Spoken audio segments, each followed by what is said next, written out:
శుభ్మన్ గిల్ వల్లే యశస్వి జైస్వాల్కి అన్యాయం జరిగిందంటూ టీమిండియా మాజీ క్రికెటర్ కామెంటేటర్ ఆకాష్ చోప్రా చేసిన కామెంట్స్ ఇప్పుడు హాట్ టాపిక్గా మారాయి.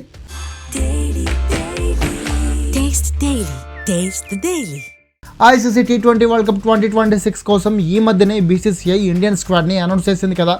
అయితే ఈ స్క్వాడ్లో జైస్వాల్కి ప్లేస్ దక్కకపోవడంపై రియాక్ట్ అయిన Akash Chopra, Jaiswal perfect T20 player. 2024 T20 world cup టైంలో కూడా అప్పట్లో టీ20లో సెంచరీ బాది దూసుకుపోతున్న జైస్వాల్ని గిల్ని కూడా కాదని సెలెక్ట్ చేసింది బీసీసీఐ. కానీ రోహిత్ శర్మ టీంలో ఉండడంతో బెంచ్కే పరిమితం కావాల్సి వచ్చింది. ఇక ఆ తర్వాత టీ20లో ఓపెనర్లుగా అభిషేక్ శర్మ, సంజు శాంసన్లు బాగా ఆడడంతో జైస్వాల్కి ప్లేస్ లేకుండా పోయింది.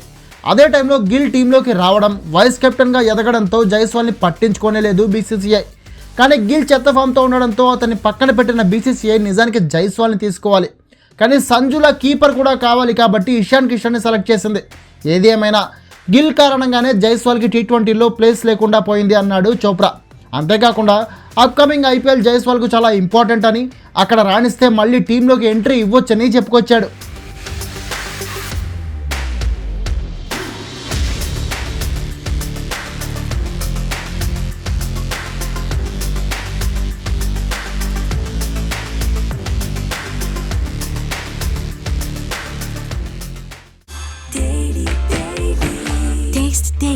Taste the Daily.